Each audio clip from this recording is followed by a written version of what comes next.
Halo guys, terima kasih telah menekan video ini. Jangan lupa like, komen, share dan subscribe channel kami karena subscribe itu gratis. Kemajuan channel kami ada di tangan Anda. Salam sukses untuk kita semua dan selamat menyaksikan. Halo Sobat Jejak Wong Deso, berikut kami sajikan beberapa wisata Pulau Dewata Pulau Bali untuk Anda semuanya. Yuk kita simak video berikut ini. Pulau Bali adalah salah satu pulau yang ada di Indonesia. Bali merupakan salah satu provinsi di Indonesia.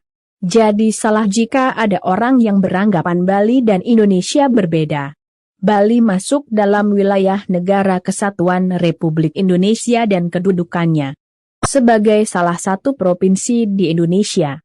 Bali memiliki ibu kota provinsi yang bernama Denpasar. Bali sering disebut juga Pulau Dewata. Disebut Pulau Dewata karena di Provinsi Bali banyak terdapat pura. Sebagian besar penduduk Pulau Bali menganut agama Hindu. Dan pura adalah tempat ibadah bagi orang Hindu. Sebagai Pulau Dewata, Bali memiliki keindahan alam yang menarik. Ada pegunungan, danau, pantai dan budaya yang menarik. Objek wisata Pulau Bali wisata menjadi salah satu andalan pendapatan di Pulau Bali, baik bagi masyarakat maupun pemerintah di sana. Keramah tamahan masyarakat Bali menjadi cermin keramah tamahan masyarakat Indonesia. Budaya di Bali juga terkenal adiluhung. Budaya dan adat di Bali menjadi salah satu tujuan wisata di Bali. Bagi para pelancong Pulau Bali menjadi salah satu tujuan wisata menarik. Dari segi budaya ada bermacam tarian yang bisa dilihat. Dari segi alam ada pantai, pegunungan dan danau yang sudah terkenal di dunia. Berikut beberapa tujuan wisata di Pulau Bali. Budaya di Pulau Bali ada tarian yang terkenal di antaranya adalah tari kecak, tari pendet dan tari barong satu. Tari kecak sudah terkenal hingga mancanegara. Tari kecak diciptakan oleh Wayan Limbak dan Walter Spies pada tahun 1930. Tarian ini menceritakan cerita Ramayana. Penarinya semuanya laki-laki. Jumlah penarinya puluhan orang. Keunikan tarian ini adalah sejumlah penari posisinya melingkar dengan tangan terangkat dan para penari mengeluarkan suara cak, cak, cak. 2. Tari pendet. Sejarahnya tari pendet adalah tarian pemujaan untuk para dewa. Biasanya ditarikan di pura-pura. Namun dengan berjalannya waktu para seniman tari di Bali mengubah tarian yang tadinya untuk tujuan pemujaan para dewa menjadi tarian selamat datang. Tokoh di balik tari pendet kontemporer adalah Iwayan Rindi. Beliau juga pernah menjadi koreografer untuk tari pendet massal saat pembukaan Asian Games di Jakarta. Beliaulah yang menciptakan tari pendet versi modern pada tahun 1950-an. 3. Tari barong. Kata barong berasal dari kata bahruang yang memiliki arti beruang. Walaupun memiliki arti beruang namun wujud yang digambarkan bisa bermacam-macam tergantung dari jenis barongnya. Ada barong macan, barong bangkal, barong langdung dan lain-lainnya. Yang paling terkenal adalah jenis barong keket. Barong keket menggambarkan perpaduan antara macan, singa dan sapi. Tari barong biasanya ditarikan oleh dua orang laki-laki. Satu orang berada di depan, bagian kepala, dan lainnya di bagian belakang, bagian ekor. Bagian kepala biasanya terbuat dari kayu dengan hiasan bulu dari ijuk. Sementara bagian badan terbuat dari kulit dengan hiasan ukiran khas Bali dan dilengkapi ornamen potongan kaca cermin sehingga tampak berkilau.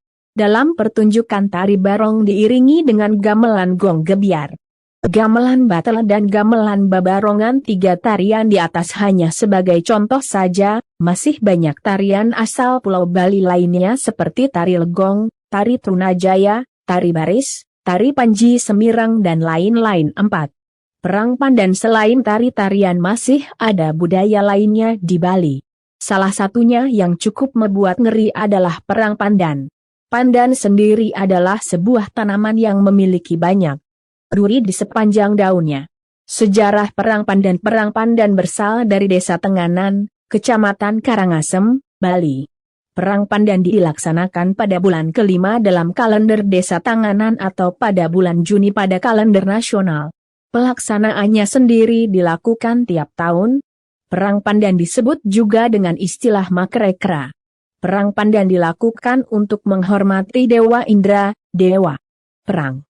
Pelaksanaan Perang Pandan peserta Perang Pandan adalah para pemuda anak yang sudah mulai beranjak dewasa desa Tenganan. Pandan yang digunakan merupakan pandan yang sudah diikat sehingga bentuknya menyerupai gada. Pemainnya berpasangan. Peserta Perang Pandan menari dan sesekali menyabetkan pandan yang berbentuk gada ke tubuh lawannya. Darah bekas luka sabetan seakan tak dirasa. Luka akibat Perang Pandan hanya diolesi ramuan yang terbuat dari kunyit. Selesai Perang Pandan tidak ada dendam di antara peserta. Akhir dari Perang Pandan adalah makan bersama sebagai wujud kebersamaan. 5. Ngaben-ngaben adalah upacara kremasi atau pembakaran mayat yang dilaksanakan oleh umat Hindu Bali. Bagi umat Hindu Bali, ngaben sebagai salah satu ritual untuk mensucikan sehingga rohnya cepat mencapai nirwana. Bagi kasta tinggi, upacara ngaben bisa dilakukan secepatnya sejak orang meninggal. Namun bagi yang berkasta rendah biasanya mayat dikubur terlebih dahulu. Baru setelah beberapa waktu ngaben dilakukan. Upacara ngaben membutuhkan banyak dana, jadi tidak semua orang mampu melakukan upacara ngaben secepatnya. Solusinya dilakukan upacara ngaben massal. Bagi masyarakat Hindu Bali, upacara ngaben menjadi momen bahagia. Upacara ngaben menjadi wujud kewajiban sebagai orang tua atau anak yang melaksanakan kewajiban sebagai anggota keluarga. Oleh karena itu upacara ngaben disambut gembira tanpa isak tangis. Selain kebudayaan Pulau Bali juga terkenal dengan keindahan alamnya. Berikut beberapa objek wisata alam di Pulau Bali. Alam Tanah Lot. Tanah Lot adalah sebuah pura. Lokasinya berada di Jalan Tanah Lot, Desa Braban, Kecamatan Kediri, Kabupaten Tabanan, Bali. Lokasinya di bibir pantai sekitar 13 km ke arah barat kota Tabanan. Daya tarik Tanah Lot. Objek wisata Tanah Lot Bali berupa bangunan pura. Yang menarik adalah pura dibangun di atas bongkahan karang besar, bukan hanya satu tapi dua. Satu di atas batu karang dan satunya lagi di atas tebing yang menjorok ke laut. Kedua pura dihubungkan dengan jalan berupa tebing yang melengkung seperti jembatan. Pura Tanah Lot dipergunakan untuk memuja dewa penjaga laut. Saat pasang air laut, pura kan terlihat seperti di tengah laut. Inilah yang menjadi keunikan dari Tanah Lot. Banyak wisatawan yang memburu sunset di Tanah Lot. Tampilan siluet dari pura Tanah Lot menjadi objek indah untuk menikmati terbenamnya matahari. Inilah keunikan lain dari Tanah Lot Pulau Bali. Pantai Sanur. Pantai Sanur terletak di bagian timur kota Denpasar. Tepatnya di Desa Sanur. Pantai Sanur termasuk pantai yang memiliki ombak tenang. Di Pantai Sanur tidak cocok untuk bermain surfing. Pantai Sanur lebih cocok untuk permainan air. Pantai Sanur menjadi tempat yang cocok menikmati sunrise. Dengan pasir putih dan terpaan sunrise, wow. Pantai Sanur disebut juga Pantai Matahari Terbit. Pantai Kuta. Pantai Kuta terletak di sebelah selatan Pulau Bali. Pantai Kuta sudah sangat terkenal di dunia. Pasir putih dengan ombak besar sangat cocok untuk olahraga surfing. Jika Pantai Sanur terkenal dengan sunrise, maka Pantai Kuta terkenal dengan sunsetnya. Kinta. Objek wisata yang kami sebutkan di atas hanya sebagian kecil dari destinasi wisata yang ada di Pulau Bali. Masih banyak tempat wisata menarik lainnya yang belum kami sebutkan. Silahkan berkunjung ke Pulau Bali dan nikmati keindahan wisata, budaya dan kulinernya. Bagaimana pergi ke Pulau Bali?